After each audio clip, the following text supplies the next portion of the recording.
Well, as social media fatigue sets in, companies need to consider their social comms strategies more carefully. These days, it is about far more than simply being on Facebook. It's about being an actively engaged brand citizen, and we will unpack what this means and how your business can become truly social in the current context, both digitally and offline. Tandisizwe still joins us with Jessica Hubbard as well from Finweek, and Andy Rice, brand strategist, and Craig Rodney, CEO of Cerebra, joins us for more. So what do we mean when we talk about becoming brand citizens?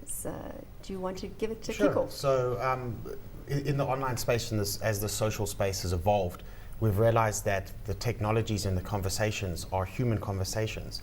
Brands have had to learn, as socials evolve, they've had to learn how to be a bit more human and a bit less brand. And that's the major crux at the moment. Andy, can we bring you in here and talk a little bit about the social media fatigue? Do you think that companies are now saying, actually, to hell with our social media strategies, or are they really paying attention? No, I think it's growing, but I think perhaps what's happened is that they were set too high expectations at the outset, so they got tired of things not being realized, but then they were never going to be realized at those levels in the first place. But I do think this concept of brand citizenship is used slightly ambiguously, because I think offline it means something very different to it means online. And I'm very interested particularly in the offline component, and Craig obviously is very keen on the online side. But for me, a brand citizenship concept is about brands understanding that they are no longer just a facilitator of transactions and therefore they operate in a category, but that they are actually social citizens and they have to make a difference on the society, the broader community that they operate within. And that requires a sort of evolution of traditional social responsibility interventions into something that's much more linked to brand strategy. Jessica, can you share some of those Finweek insights in terms of the article? Sure. Well, what I've found is that companies are looking at their social media strategies and trying to convince their exco to allocate budget to a comms agency or something, which a large part of the budget is starting to go towards digital. But they want to see, how is this going to benefit me? And there's too often an assumption that because a company has 10,000 Facebook likes or it's got 10,000 Twitters, that it means it's doing well on the social media front. But I put the question to Andy and to Craig, what does this really mean? Do 10,000 likes on Facebook actually translate into higher sales? Does it translate into brand awareness? Because quite frankly, I don't think excos have the budget, to waste anymore on these sort of frivolous strategies. It's always an interesting topic, and I think working in media, you always realize that there's the debate of, is print media dying or is social media taking over? And I think South Africa has a history of adopting new technologies quite late. And if you look at the current environment now, companies' revenues are stretched, and spending that money without knowing if you will get a return back. And I think with social media, there's always the question is, I put in a budget of 500,000, for example, and how will that translate to more sales? And there's also a question of how do I measure, or how do you measure the efficacy of all this spend? How far are we in terms of answering those questions? How do you measure it? So I agree. The number of fans on Facebook and number of Twitter followers is becoming increasingly irrelevant measure. A lot of the measures that we look at map back to what the client strategy is in the first place. So a lot of our clients use social media as a conflict resolution area. And so we can measure the number of calls that are diverted away from their call centers. And that's a real cost. And when you're diverting a couple of thousand calls a month and you're managing those conflicts via a social channel instead of having a team of people at a call center doing it. Is that where the value comes in, conflict resolution? Well, that's one of the values, because that's one of the ways that one of the ways companies use social and human beings use social. One of the biggest things that our clients get out of social media is the ability to do market research and listen. A company like Vodacom say, they have upwards of 50, 60,000 brand mentions online. These are things that people are saying about them. We're able to interrogate that information and go back into them and say, this is what people are saying about you. These are the products that they enjoy. These are the products that they don't like. These are the things that they want. And Andy will tell you, that kind of market research, if you're going to have a team of people phoning around random people, that's now available to them. And then you use that market research to change your product to try and get to the sale. Yeah, I mean, back to Jessica's point about the number of likes, I mean, more and more companies are incentivizing people to like a Facebook page, which is so artificial it's untrue. But the qualitative research is really valuable. I was working for a big retail client recently, and I just, prior to a meeting, did a search on Twitter by their brand, and just took the last 15 or so references to their brand on Twitter. And not one of them was about the merchandise they actually sell. Everything was about their experience with the brand. The Boerewors roll for sale in the car park. The people saying, oh my goodness, my husband's gone into, it was Builder's Warehouse actually, gone into Builder's Warehouse, what am I going to do for the next 3 hours? And all of these things, nothing was about wheelbarrows being 20% off till Saturday. It was all about how they relate to the brand and the experience. And that's what you can get from qualitative research through online platforms. So you want to add? Yes, Craig? well, I want to challenge the idea around this social media fatigue. Consumers aren't suffering fatigue from social media at all. It's actually the opposite. More and more people are flooding onto social media. From a brand point of view, a lot of brands rushed in early. They went in because they saw everyone else doing it and kind of went, we've got to do it. Like we have to. It was more of a panic decision. Thankfully, we're getting to a point now where the decision making is reasoned, and we're moving away from social media and we're moving towards this concept of social business. Social media is where you have a Facebook page. Social business is where you understand that you have information age customers and you need to have an information age business. You can't have a stone age business with information age customers, because as soon as you have that disconnect, as soon as you say to a customer, please send us a fax to cancel the subscription, and people going, what do you mean a fax? What's a fax machine? And can we please catch up a bit? But a lot of brands are suffering because of that. And as soon as they make that decision to become a social business, then they start to see proper value beyond a marketing expense.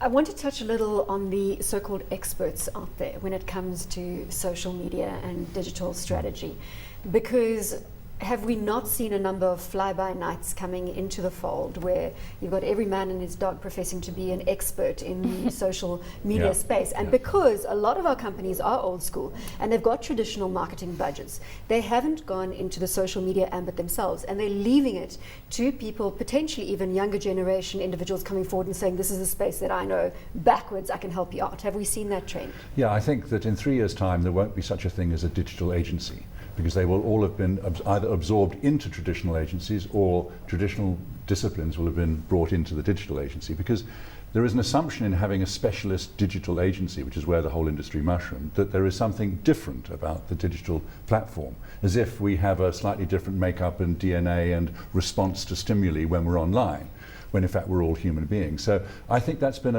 I wouldn't be so cynical as to suggest it was deliberate, but there's no doubt that because many people in positions of marketing responsibility are of an older generation, and therefore they are digital immigrants, that the digital natives, the younger generations coming through, are able to perhaps use that understanding gap to their commercial advantage.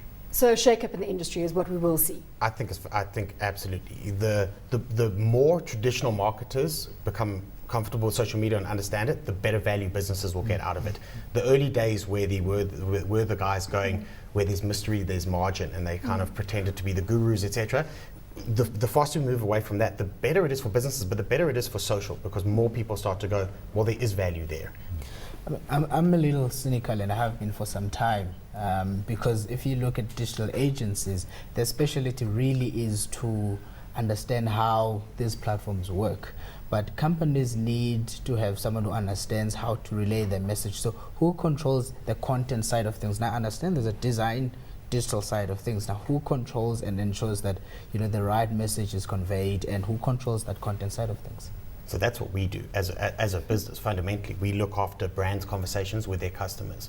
So we take over the responsibility of engaging with customers or anyone who's interested in a brand. When people ask questions or they challenge you, etc., etc., there are agencies like ourselves out there who are able to pick that up and understand that. And a lot of companies don't necessarily know how to do that themselves. Jessica, I want to bring you in here as a media house, as well as Tandisizwe. I'm so sorry, I'm having problems. It's Friday and there's a long weekend. It's a long weekend.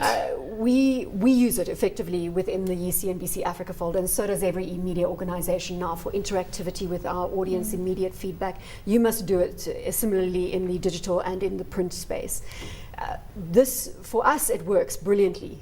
as communicators, as media organizations, the real value, and I think I really want to distill this in terms of other organizations using it, is it merely just a feedback mechanism? What are your thoughts from how you use it and how companies that you've interacted with or you've interviewed in your article? I think there are two main themes coming out of what I've spoken to Andy and Craig about, and that is, one, social media and these tools are being used to listen to consumers. So listening is a huge part of it. And then there is the feedback element. So you listen and you accept what's coming back at you, and then you need to react on that. You can't just sit back on your laurels and say, okay, I've heard, we're going to go Those about are some doing the same crazies thing. out there, let's ignore that advice. The other element is not pushing branded content sort of down the throats of consumers in a forceful, sort of aggressive way. This is what I want you to be thinking about today. It's actually sort of sending advice and relevant and useful information to consumers in a way that maybe more subtly gets your brand message across. So Andy mentioned using online forums. So if I think you used the example of an agricultural sort of client. So you can start an online forum where you've got communities, online communities, where you use thought leaders within your client's organization to start a conversation, and you offer advice to consumers. So you say, during the winter you should use this and this brand, or you should, you should use this and this type of fertilizer at this and this time. And you allow them to start a conversation and discuss the issues that are relevant to them at that point. And then at least you're getting your brand name out there, but in a very subtle way. Yeah, I've got a question on these communities, because I've also been approached recently by a number of players who want to build a community that you can interact with and get that feedback. And my biggest concern is that generally you've got to bribe your community to join you. So you've got to offer them either cash down the line or a prize down the line. Are you finding people are willingly joining communities without being bribed? If you get the incentives right, the early days, everyone went, we're giving away a free iPad for followers. And then they were successful. I mean, they built these massive communities, but those communities were irrelevant. They've got a big number on how many people follow you, but they didn't want to be there. You've skewed your data as soon as you take away the iPad, you take away the reason for them being there. What we've realized since then is that if you share content, if a company shares values with their customers and with an audience, and you create content that people choose to consume instead of is forced down their throats, then people will voluntarily be a part of that community and go, you know what, I get so much value out of this because I get to talk with people, they send me content, I have conversations, we share values. And if you get that right, then people are there by choice. And that's powerful. But bribing them to be there, you're wasting your time. But that's nothing new. I mean, every media owner knows that if you deliver content of value, people will voluntarily go there. And if you force them, they won't. And they're not called social media for nothing. They're called social media because that's people's principal motives for interacting is a social one. So if you're going to bring a commercial message in, it has to be one of great value that people don't feel it's intrusive. So my view is that a category-based discussion forum with very subtle branding, but where the content is delivering real value, is a good starting point for that kind of debate. How do you use your online communities at Finweek, Tandisizwe? I mean, we use it for a variety of reasons, but I think, we've looked at, for example, our website, and we look at every other website, they have the same tabs, it's for news, it's for companies, it's for this, it's for that. And we realized that, people can find that information anywhere they go, and we've designed, our online space and we call it a destination of ideas. So we've designed it in a special way that when you go to it, you find value, and that's what we're talking about. So, we're not trying to push brand, and that's what I wanted to ask. For example, for insurance companies, what you don't want to be doing is saying, buy our insurance cover or buy a funeral cover because it's give you A, B, and C. But what you want to be saying is, having a funeral cover helps you get rid of certain headaches over the long run or when they happen in 10 years time. So we use it in terms of Finweek, we use it to be a valuable source of information, and not just information that's available everywhere. We make it a destination of ideas. It can be ideas about entrepreneurs or entrepreneurship, business development, sales, something you would not necessarily associate with the Finweek. I want to come back to a comment that you made, Craig, that the number of Twitter followers is becoming irrelevant, or Facebook likes. Let's stay specifically with Twitter, because I think that the number of followers is important. It gives you leverage. It becomes it's competition to us as a broadcaster. Each person, the wider your net, so to speak, 100,000 followers, 200,000 followers, you are in fact your own broadcaster. So there was a study released in Europe that said that Audi was the most powerful car brand online within its category, and yet they had the least number of followers. But what they did have was the highest volume of engagement, which means when they created a piece of content, as a percentage of their follower base, they had the most reactions. It could be good or bad or whatever it is, but they connected with people. People would share that content, they would comment, they would like it, they would retweet it, whatever they did with it, they would engage. And that for me is a sign of a healthy audience. You can have 100,000 followers on Twitter. If you post something and it doesn't go anywhere, people don't share it, they don't comment, etc., then you may as well have one person following you. It becomes irrelevant. Are they still paying celebrities in the international arena to tweet when they've got millions of followers? Oh yes, and you can buy packages of followers. And, it's crazy, and that's the point, that the absolute number is less important than the quality. And there's a couple of other important points, I think. One is the fact that we do tend to talk about social media and digital platforms in isolation, when all the evidence suggests that they work best when they are used in conjunction with traditional media. So it's not an or, do I go TV or do I go social, but how do I find a way in which I can make the two work together, because generally 1 + 1 = 3. And the other observation is that people still believe that social is going to be dramatically the market leader in X years' time. Well, I listened to a talk last night from a senior person within Yum, the KFC holding company, and 70% of their global budget goes on television still. I retweeted it because it's core to my business, I have to say. And 20% goes on social, and 10% on what they call learning or experimental stuff. So even the very biggest global brands are more sanguine about how big digital should be in their media mix, and I'm quite sure that when they use it properly, they're using it in conjunction with the other media. Yes, but then enter FNB and the fact that their big swing is to spending a huge amount on digital platforms. Do you think they're early on the game? No, I think they've realized that they need to map their online spend with the growth of online in people's lives. The more people that come online, the more they need to spend there. The more time those people spend online, the more time the brand needs to spend. So you're talking your book, I'm talking my book. The very interesting thing is there's a certain journalist who had, I think he was sitting at 30,000 followers, and there was a certain case in the country, and he ended up having over 125,000 followers in a space of 3 days. Now, an individual like that, can he use... Let's name him, Barry Bateman. Barry Bateman. It's not like no one doesn't know. I was watching his Twitter followers they dropped off again when the story went out of the news. People unfollowed him again. Yeah. So my question is, can an individual like Barry Bateman use the fact that I have 120,000 odd followers, to consult your company and say, you give me your messages, or a list of messages that you want me to tweet and retweet to my 100 and...